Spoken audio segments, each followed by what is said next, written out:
ओम शांति। 10 जनवरी 2022 आज के बाबा की साकार महावाक्य। बाबा कहते, मीठे बच्चे, श्रीमत पर तुम्हें सबकी रूहानी खातिरी करनी है।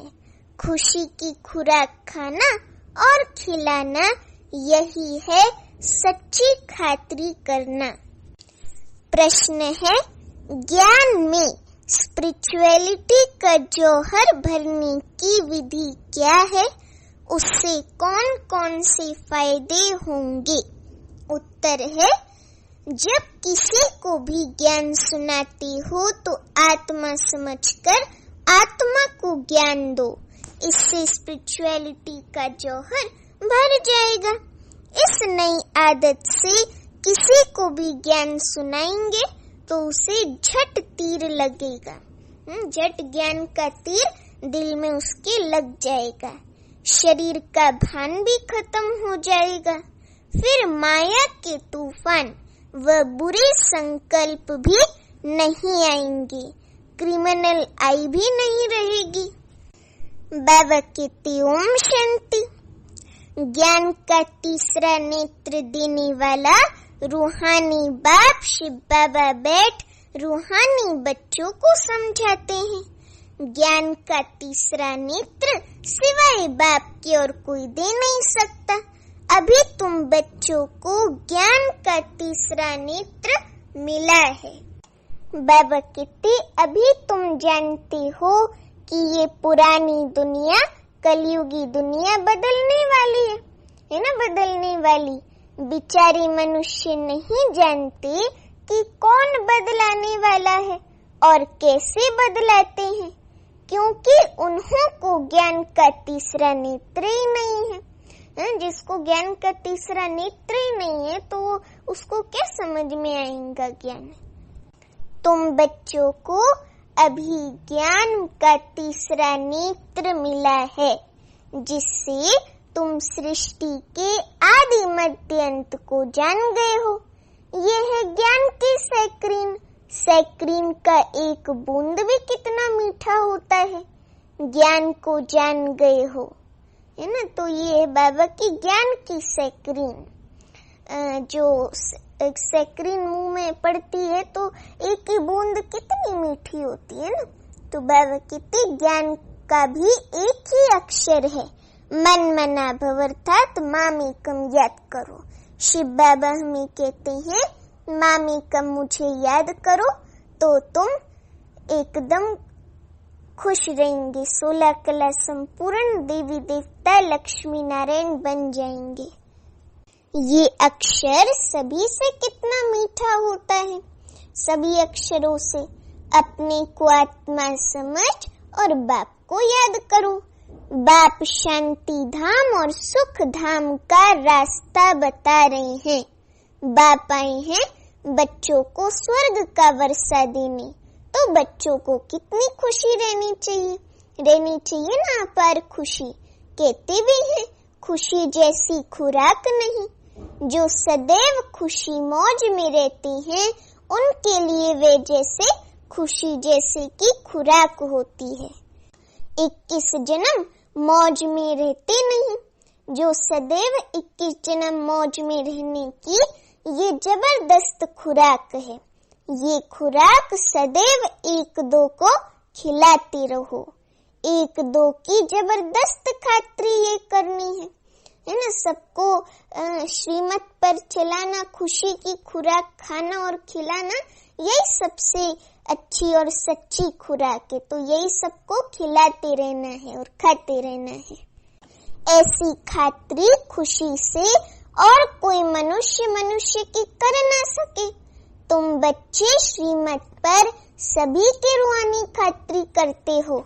सच्ची खुश खिराफत भी ये है, किसको बाप का परिचय देना। मीठे बच्चे जानते हैं बेहद के बाप शिव बाबा द्वारा हमको जीवन मुक्ति, बाबा कहते हमको जीवन मुक्ति की खुराक मिलती है। सतयुग में भारत जीवन मुक्त था, है ना, पावन था। अभी तो जीवन बंद है भारत एकदम, है ना।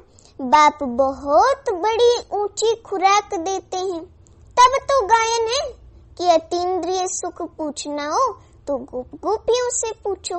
ये ज्ञान और योग की कितनी फर्स्ट क्लास वंडरफुल खुराक है ना। वंडरफुल खुराक, ऐसी खुराक तो कोई गुरु भी नहीं दे सकता है लौकिक में, है ना, और वो पंडित लोग भी नहीं दे सकते हैं। बाबा कहते ये ज्ञान और योग की खुराक कितनी फर्स्ट क्लास वंडरफुल खुराक है, और ये खुराक एक ही रूहानी सर्जन के पास है और किसको इस खुराक का मालूम ही नहीं है। बाप कहते हैं मीठे बच्चों, तुम्हारे लिए तेरी हथेली पर सौगात ले आया हूँ। मुक्ति, जीवन मुक्ति की ये सौगात मेरे पास ही रहती है। और क्रिसमस में सेंटा क्लॉज का कहते हैं ना, उसके पास भी ये सौगात नहीं हो सकती है ना, जो वो किसको बांटे। उनके पास तो स्थूल सौगातें दिखाते हैं। तो बाबा, शिव बाबा और ब्रह्मा बाबा हमारे सच्चे सेंटा क्लॉज हैं। बाबा और शिव बाबा ही हमारे लिए हथेली पर इतनी बड़ी बड़ी सौगातें, मुक्ति, जीवन मुक्ति और सत्युग की दुनिया की सौगात ले आते हैं। बाबा कहते कल्प कल्प में ही आकर तुमको देता हूँ, फिर रावण छीन लेता है। तो अभी तुम बच्चों को कितना खुशी का पारा चढ़ा लेना चाहिए। तुम जानते हो हमारा एक ही बाप, टीचर और सच्चा सच्चा सतगुरु है, शिव बाबा, जो हमको साथ ले जाते हैं। मोस्ट बिलवेड बाप से विश्व की बादशाही सत्युग की मिलती है। ये कम बात है क्या? विश्व की बादशाही कोई कम बात थोड़ी है। यहाँ भी अलग अलग कंट्री के वो हैं, है ना, अलग अलग देश के अपने अपने मिनिस्टर, प्राइम मिनिस्टर हैं, राष्ट्रपति हैं, है ना। तो बाबा भी वही कहते कि कोई कम बात है क्या? पूरे विश्व की बादशाही तो सदैव हर्षित रहना चाहिए। Godly student life is the best life. ये अभी का ही गायन है ना। फिर नई दुनिया में भी तुम सदैव खुशियां मनाते रहेंगे। दुनिया नहीं जानती कि सच्ची सच्ची खुशियां कब मनाई जाएंगी। मनुष्यों को तो सत्युग का ज्ञान ही नहीं है, तो यहाँ ही मनाते रहते हैं। परंतु इस पुरानी तमो प्रधान दुनिया में खुशी कहाँ से आई? यहाँ तो त्राही त्राही करते रहते हैं। यहाँ तो दुख से ही भगवान त्राही त्राही करते रहते हैं। तो बाबा वही कहते कितनी दुख की दुनिया है ना, अभी सुख की दुनिया तो है नहीं। बाबा कहते बाप तुम बच्चों को कितना सेज रास्ता बताते हैं। गृहस्थ व्यवहार में रहते कमल फूल समान रहो। धंधा धोरी आदि करते भी मुझे याद करते रहो। जैसे आशिक और माशूक होते हैं, वे तो एक दो को याद करते रहते हैं। वे उनका आशिक, वे उनका माशूक होता है। यहाँ वे बात नहीं है। यहाँ तो तुम सभी एक माशूक, एक साजन शिव बाबा से मिलने के लिए याद करते आए हो। जब दुख जास्ती होता है तो जास्ती सुमिरन हो करते हैं, जास्ती सिमरन करते हैं ना। तो बाबा कहते गायन भी है, दुख में सिमरन सब करें, सुख में करे ना कोई। आज बाबा ने कबीर के एक दोहे को याद किया कि सुख में सुमरण सब करें, दुख में सुमरण सब करें, सुख में करे ना कोई। सुख में तो बाबा को भूल ही जाते हैं ना, क्योंकि सुख जास्ती मिलता है। तो बाबा कहते इस समय बाप भी सर्वशक्तिवान है, तो दिन प्रतिदिन माया भी सर्वशक्तिवान तमो प्रदान होती जाती है। इसलिए अब बाप कहते हैं मीठे बच्चे देही अभिमानी बनो। बाबा कहते अपने को आत्मा समझ मुझ बाप को याद करो और साथ साथ देवी गुण भी धारण करो, तो तुम ऐसे लक्ष्मी नारायण बन जाएंगे, जो कि हमारा एम एंड ऑब्जेक्ट है, वैसे हम बन जाएंगे। इस पढ़ाई में मुख्य बात है याद की यात्रा की। ऊंचते ऊंच बाप को बहुत प्यार स्नेह से याद करना चाहिए। वे ऊंचते ऊंच बाप ही नई दुनिया स्थापन करने वाला है। शिव बाबा बाप कहते हैं, मैं आया हूँ तुम बच्चों को विश्व का मालिक बनाने, इसलिए अब मुझे याद करो तो तुम्हारे अनेक जन्मों के पाप कट जाएं। क्योंकि पाप कैसे कटेंगे? कोई पतित पावनी गंगा में स्नान करने से थोड़ी कटेंगे। पाप तो एक सच्चा पतित पावन शिव बाबा को याद करने से कटेंगे। तो इसलिए अपने को आत्मा समझ बाबा को याद करना है। बाबा कहते अभी है संगम युग, खिवैया तुमको इस पार से उस पार ले जाते हैं। नैया कोई एक नहीं, सारी दुनिया जैसे एक बड़ा जहाज है, उनको पार ले जाते हैं। तुम मीठे बच्चों को कितनी खुशियाँ होनी चाहिए, तुम्हारे लिए तो सदैव खुशी ही खुशी है। बेहद का बाप शिव बाबा स्वयं भगवान हमको पढ़ा रहे हैं। वाह, ये तो कब ना सुना न पढ़ा। भगवान उवाच, मैं तुम रूहानी बच्चों को राजयोग सिखा रहा हूँ, तो पूरी रीति सीखना चाहिए ना। जब स्वयं बाबा आकर हमको राजयोग सिखा रहा है तो हमें पूरी तरह से सीखना चाहिए, है ना। उस पाठ की गहराइयों में जाना चाहिए, धारणा करनी चाहिए, पूरी रीति पढ़ना चाहिए। पढ़ाई में नंबरवार तो सदैव होते ही हैं। अपने को देखना चाहिए, मैं उत्तम हूँ, मध्यम व कनिष्ठ हूँ। बाप कहते हैं, अपने को देखो, मैं ऊंच पद पाने के लायक हूँ, रूहानी सर्विस करता हूँ। क्योंकि बाप कहते हैं, बच्चे सर्विस एबल बनो, फॉलो करो। मैं आया ही हूँ सर्विस के लिए, रोज सर्विस करता हूँ। रोज बाबा हमें मुरली सुनाता है, बाबा हमसे रोज बात करने आता है, हमें श्रीमत देता है। तो बाबा भी तो सर्विस ही कर रहे हैं ना हम बच्चों की। तो बाबा कहते रोज सर्विस करता हूँ, इसलिए ही तो ये रथ लिया है ब्रह्मातन। इनका रथ बीमार पड़ जाता है तो भी मैं इनमें बैठ मुरली लिखता हूँ। मुख से तो बोल नहीं सकते तो मैं लिख देता हूँ, ताकि बच्चों की लिए मुरली मिस ना हो। तो मैं भी सर्विस पर हूँ ना। शिव बाबा खुद को कहते, मैं भी सर्विस पर हूँ ना। ये है रूहानी सर्विस। तुम भी बाप की सर्विस में लग जाओ, ऑन गॉड फादरली सर्विस। बाप ही तुमको सारे विश्व का मालिक बनाने आए हैं। जो अच्छा पुरुषार्थ करते हैं, बाबा उनको पता है क्या कहते हैं? बाबा उनको कहते जो अच्छा पुरुषार्थ करते हैं उनको महावीर कहा जाता है। महावीर ने है ना, हम सब हो ना सभी। तो हम सभी को अच्छा पुरुषार्थ करना है। देखा जाता है कौन महावीर हैं जो बाबा के डायरेक्शन पर चलते हैं। बाप का फरमान है, अपने को आत्मा समझ, भाई भाई देखो। हम सब आत्मा भाई भाई हैं, तो एक दूसरे को भाई भाई देखो। इस शरीर को भूल जाओ। बाबा भी शरीर को नहीं देखते हैं। बाप कहते हैं, मैं आत्माओं को देखता हूँ। बाकी ये तो ज्ञान है कि आत्मा शरीर बिगर बोल नहीं सकती। मैं भी इस शरीर में आया हूँ, लोन लिया हुआ है। शिव बाबा ने ब्रह्मातन का लोन लिया हुआ है। शरीर के साथ ही आत्मा पढ़ सकती है, बोल सकती है, सुन सकती, बैठ सकती है ना। नहीं तो आत्मा तो विनाशी है, वे थोड़ी बोल सकती है। बाबा की बैठक यहाँ है। शिव बाबा की बैठक यहाँ मस्तक के बीच है। ये है अकाल तख्त। आत्मा अकाल मूर्त है। आत्मा कब छोटी बड़ी नहीं होती है, शरीर छोटा बड़ा होता है। जो भी आत्माएं हैं उन सभी का तख्त ये भ्रिकुटी के बीच है। शरीर तो सभी के भिन्न भिन्न होते हैं, है ना। किसका किस प्रकार का शरीर होता है, किसका किस प्रकार का होता है।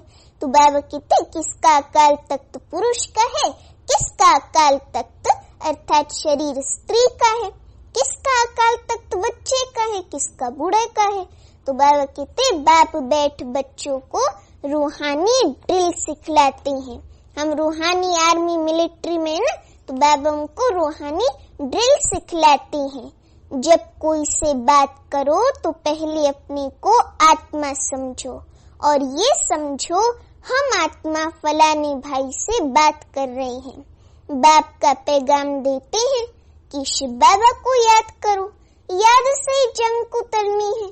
सोने में जब एलॉय पड़ती है तो सोने की वैल्यू भी कम हो जाती है। तुम आत्माओं में भी जंक पड़ने से तुम वैल्यू लेस हो गए हो, अर्थात हमारी में वैल्यू नहीं रही है 1% भी। जंक पड़ने से हम वैल्यू लेस बन गए हैं। अब फिर पावन बनना है। तुम आत्माओं को अब ज्ञान का तीसरा नेत्र मिला है। उस नेत्र से अपने भाइयों को देखो। भाई भाई को देखने से कर्मेंद्रियां कब चंचल नहीं होंगी। राज भाग लेना है, विश्व का मालिक बनना है, बस इतना ही तो करना है ना। और वो राज भाग कैसे मिलेगा? बाबा को याद करने से, अपने को आत्मा समझने से। तो बाबा कहते कि भाई भाई को देखने से कर्मेंद्रियां कब चंचल नहीं होंगी। राज भाग लेना है, विश्व का मालिक बनना है, तो ये मेहनत करो। भाई भाई समझ सभी को ज्ञान दो, तो फिर ये टेव आदत पक्की हो जाएगी सबको आत्मा देखने की। सच्चे सच्चे ब्रदर्स तुम सभी हो। बाप भी ऊपर से आए हैं, परम धाम से, तुम भी आए हो, है ना। हम भी तो परम धाम निवासी है ना बाबा के बच्चे।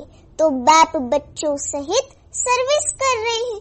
सर्विस करने की बाप हिम्मत देते हैं। हिम्मती मर्दा, तो ये प्रैक्टिस करनी है।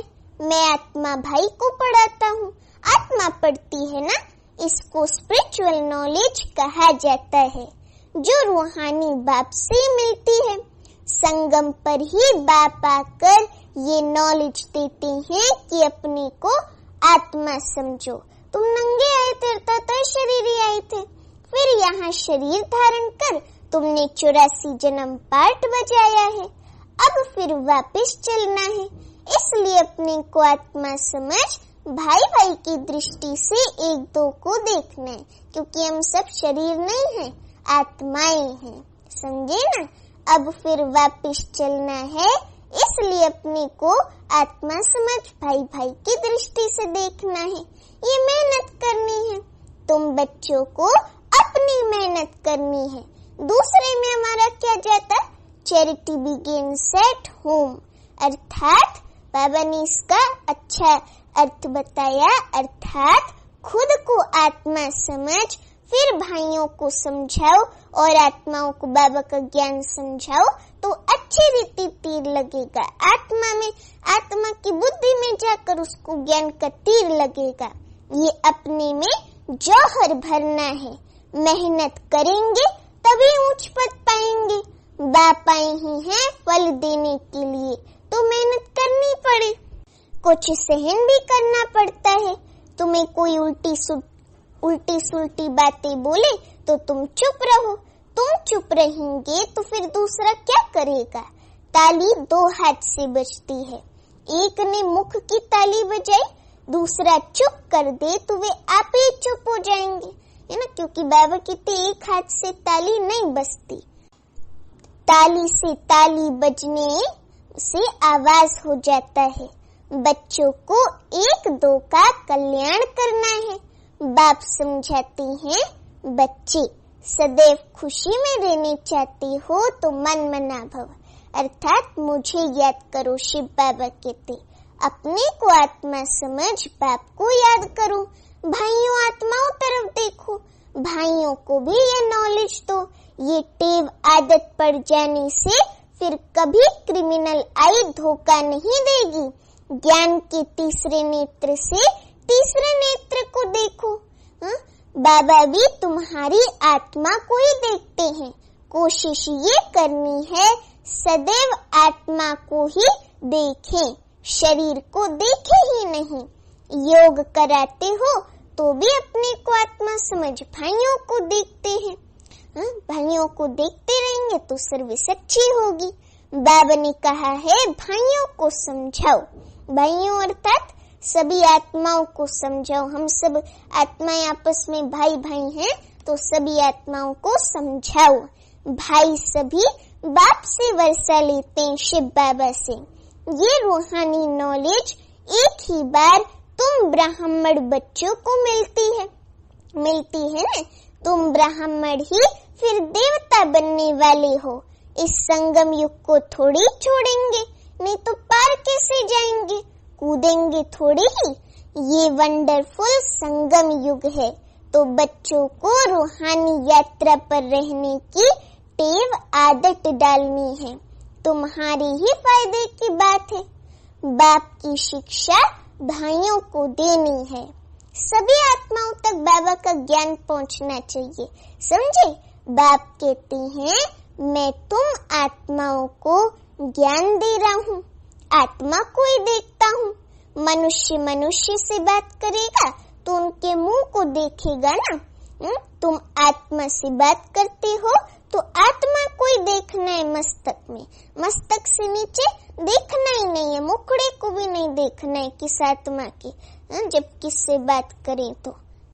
बाबा कहते मनुष्य से बात करेगा तो उनके मुंह को देखेगा ना।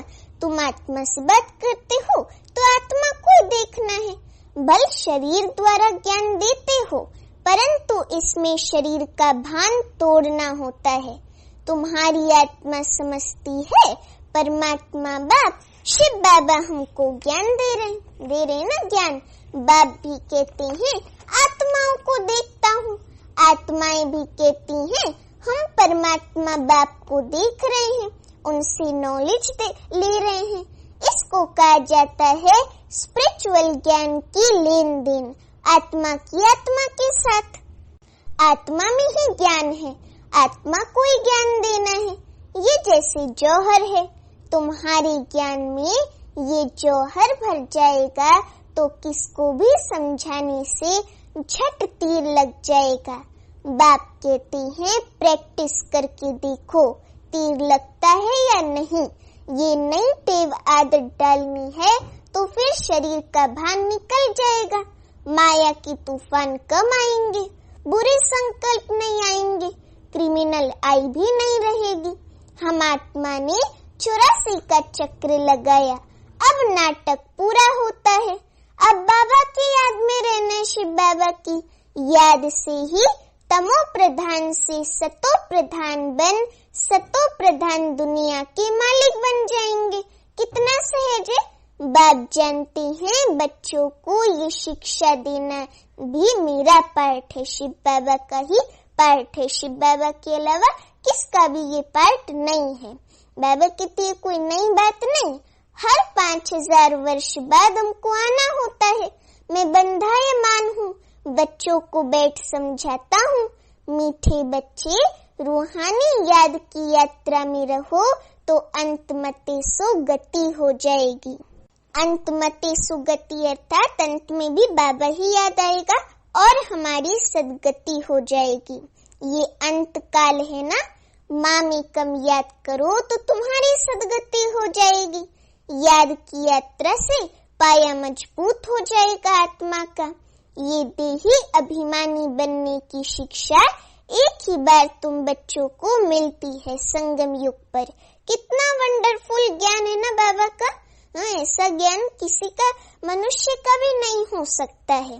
बाबा वंडरफुल है तो बाबा का ज्ञान भी वंडरफुल है, कब कोई बता ना सके।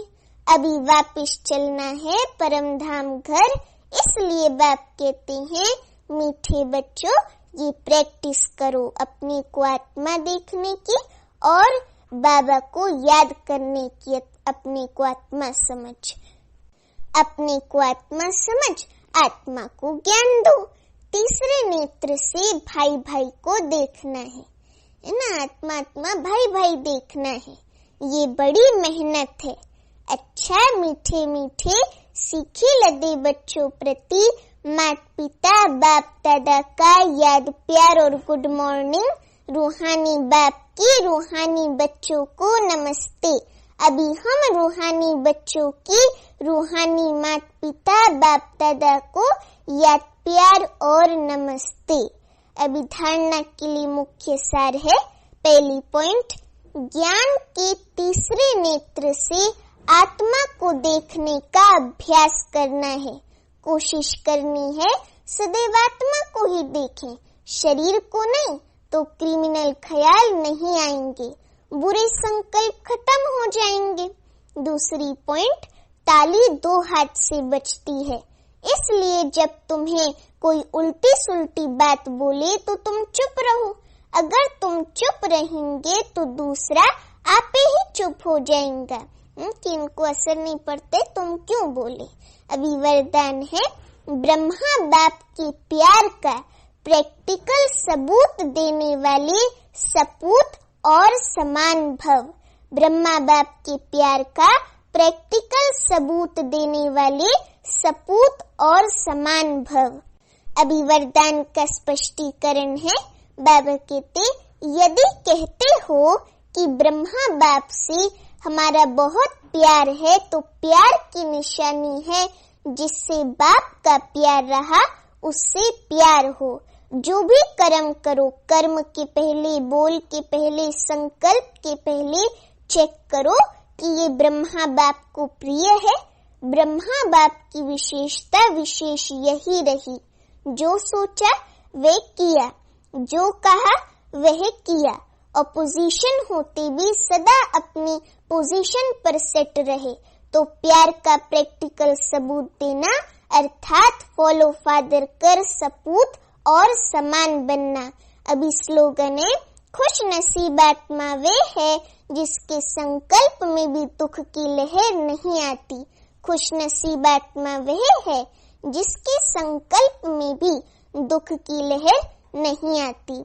अभी लवलीन स्थिति का अनुभव करो, इसकी आज की 10वीं पॉइंट है। बाबा कहते, परमात्मा प्यार अखुट है, अटल है, इतना है जो सर्व को प्राप्त हो सकता है। लेकिन परमात्मा प्यार प्राप्त करने की विधि है न्यारा बनना, दुनिया से न्यारा और बाबा का प्यारा। जितना न्यारा बनेंगे उतना परमात्मा प्यार का अधिकार प्राप्त होगा। ऐसी न्यारी प्यारी आत्माएं